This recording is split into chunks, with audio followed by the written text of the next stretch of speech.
السلام عليكم يا جماعة. هو احنا بقينا في زمن أي خناقة بين اتنين لازم يبقى ليها مؤتمر صحفي؟ يعني زمان كان الراجل يزعل من مراته وينام على الكنبة، الصبح يشربوا شاي والموضوع يخلص خلاص. دلوقتي واحد يشيل صورة من الانستجرام، التاني ينزل ستوري فيها أغنية حزينة، واحدة تكتب الحمد لله على كل حال، وتلاقي السوشيال ميديا أعلنت الطلاق رسميا قبل المأذون نفسه. بس استنوا، لأن اللي حصل مع أصالة المرة دي أغرب من أي مسلسل. إشاعة طلاق وقلبت الدنيا. ابنها دخل على الخط، الجمهور بقى محلل علاقات أسرية، وفي الآخر المتهم طلع الخدامة. إيه الحكاية؟ هل فعلا حصل طلاق ولا احنا قدام أكبر سوء تفاهم فني في صيف 2026؟ يلا نحكي الحكاية من الأول. من حوالي شهرين فجأة اسم أصالة وفايق حسن بقوا ترند، لا أغنية جديدة ولا حفلة ولا ألبوم.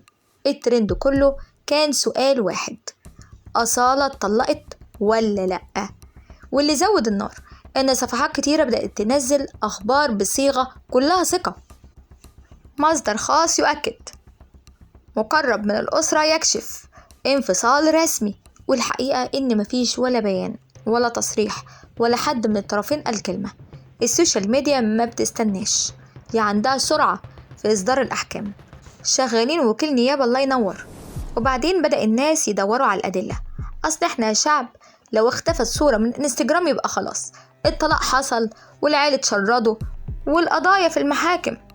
ولو واحدة كتبت توكلت على الله، تلاقي التعليقات أكيد تقصد جوزها، يا جماعة يمكن رايحة السوبر ماركت.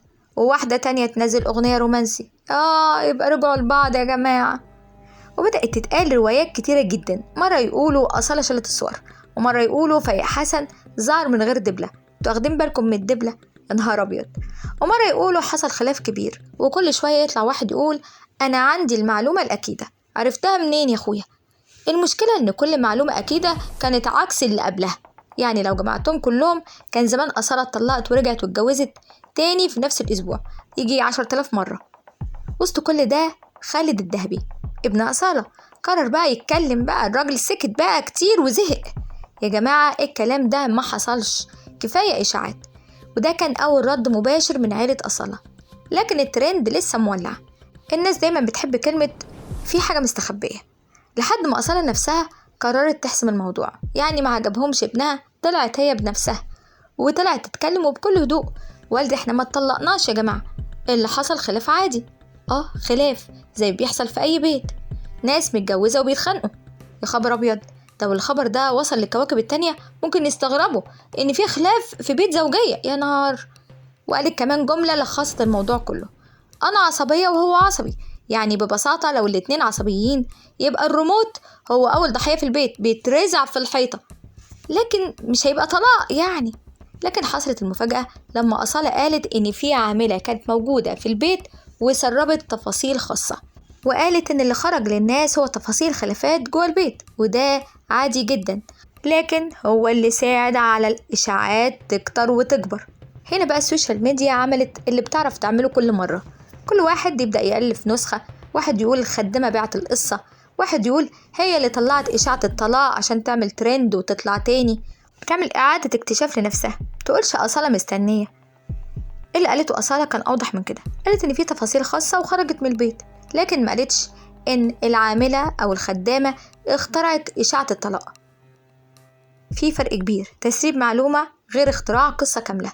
وبعدها بأيام أصالة ظهرت مع فايق صور ضحك، لقطات رومانسية، هزار ودلع، وفي حفلة وقدام الناس بست إيده. وده كان رد عملي أكتر من 1000 بيان.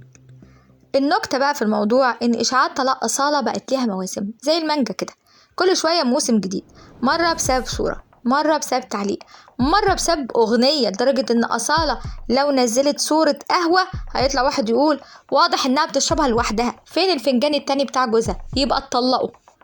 الغريب إن كل مرة الناس بتصدق، ومع إن كل مرة بعدها بيظهروا مع بعض. يعني العلاقة الزوجية دي بقت عاملة زي مسلسل تركي، كل أسبوع حلقة جديدة. اللي لفت نظري بقى إن إحنا بقينا بنحلل حياة الفنانين أكتر ما بنحلل حياتنا نفسها. يعني ممكن واحد ما يعرفش فاتورة الكهرباء بتاعته كام، لكن حافظ آخر 5 صور أصالة نزلت على الانستجرام، وده اسمه حب استطلاع. وفي وسط الزحمة دي ناس نسيت السؤال الأهم، هو في أصلا حاجة اسمها بيان رسمي؟ لا طبعا. هو في حد أعلن طلاق؟ لا يا جماعة. هو في أصلا حد اتكلم وقال حاجة؟ هي أصلا قالت ولا لأ؟ وفايق ظهر معاها؟ يبقى لحد اللحظة دي الخبر مؤكد، مفيش طلاق. احنا تعبنا، واللي حصل خلاف عادي يا جماعة، بيحصل في كل بيت. السوشيال ميديا أخدت نفخت فيه لما قالت يا بس، والصفحات تزود، وكل واحد بقى يحط شوية بهارات عشان يطلع ترند، وأنا عندي الخبر الأكيد وصاحبي ما عندوش، شفت أنا عندي وهو ما عندوش. كل الكلام ده وبيحصل والموضوع يطلع ترند. بس انتم مفكرين هو ده بس اللي حاصل؟ هو ده الترند؟ احنا شعب بيعشق الترند. اقول لكم على اللي جاي. السوشيال ميديا النهاردة عملت حركة غريبة جدا، في نفس اليوم خلت ملايين الناس تبكي، وبعدها ب5 دقايق تضحك على أغنية أطفال. ده اللي بيأكد إن الإنترنت بقى عنده شخصيتين، شخصية بتتفرج على فيديو إنساني وهي بتعيط، وشخصية بعدها ب3 ثواني بتكتب اسمي من اسمك يا أسماء. تعالوا نحكي الحكاية من الأول. انتشر فيديو للفنان بدوي فهمي وهو بيوقف الفنان ياسر جلال قدام نقابة المهن التمثيلية. الناس أول ما شافت الفيديو افتكرت إنه مشهد من مسلسل، لكن لأ، دي كانت لحظة حقيقية. بدوي كان باين عليه التعب، صوته كله وجع، وقال لياسر جلال كلام هز ناس كتير قوي. يا أستاذ ياسر، وحياة ابنك وبنتك ما تسيبنيش، أنا تعبان، بنام في الجراج، وعنده سرطان وما عندوش دخل. الجملة دي انتشرت بسرعة البرق، والتعليقات بدأت. واحد كتب هو معقول ممثل اشتغل في أعمال كبيرة يوصل للحال ده؟ واحد تاني كتب الشهرة مش معناها الغنى، وواحد تاني يكتب والتاني يعلق. بس الموضوع اللي حصل فيه، هل هو فعلا بينام في جراج؟ والناس تقول له يا عم ربنا يهديك، سيب الراجل في حاله. واللي يتريق واللي يقول. ياسر جلال هنا ما قالوش سيب رقمك، ولا قال له هكلمك، ولا قال له سيبني أشوف الموضوع. رد في نفس اللحظة وقال له وحياة بنتي ما هسيبك. الكلمة دي كانت بسيطة، لكن الناس حست إنها طالعة من قلب ياسر جلال. وبعد ساعات فعلا بدأت الأخبار تأكد إن ياسر جلال نفذ وعده فعلا. بدوي دخل المستشفى واتعملت له الفحوصات، وابتدى الأطباء يشوفوا خطة العلاج إيه. هنا الناس قالت هو ده الرد بالأفعال، هي دي الرجالة الجدعة اللي بتقول وتوفي، مش اللي بيقولوا كلام وما بيحصلش. وبعدين ظهرت بقى تفاصيل أصعب. بدوي قال إنه بيعاني من ورم في البروستاتا، وقال كمان إن زوجته اتوفت من فترة قريبة، وإن ظروفه المادية صعبة جدا. هو نفسه أكد إنه كان محتاج حد يقف جنبه. الناس بعدها بدأت تدور، هو بدوي فهمي ده مين؟ ليه ناس كتير مش فاكراه رغم إنه شارك في مسلسلات كتير؟ بدوي يمثل في الأدوار التانية، شخصياته كانت دايما بتخدم القصة، ناس تعرف وشه لكن مش عارفة اسمه. وده حصل مع فنانين كتير، تشوف الراجل تقول هو ده اللي كان فلان في التمثيلية، لكن الاسم نفسه ما يعرفوش. القصة دي فتحت باب مهم جدا، إن في فنانين يقعدوا يشتغلوا بالسنين، ولما المرض يخبط على بابهم يلاقوا نفسهم معهمش ولا مليم، ويروحوا يدوروا على حد يساعدهم. وفي وسط الهيصة دي والناس بتتكلم على بدوي والعمل الإنساني اللي عمله ياسر جلال، لقينا الناس والسوشيال ميديا اتكلمت على حاجة تانية خالص. عارف ترند اسمي من اسمك يا أسماء، مش بس صديقتك اقسم بالله، عارفينها طبعا، ده أنا شخصيا حفظتها. وفجأة الأغنية دي بقت ترند في كل مكان، انستجرام، تيك توك، فيسبوك، لو فتحت التلاجة هتلاقيها. يا سيدي ده أنا سمعت علبة العصير من يومين ماشية تقول اسمي من اسمك يا أسماء. الناس كلها كانت بتقول إن البنتين دول اخوات، لكن الحقيقة لأ.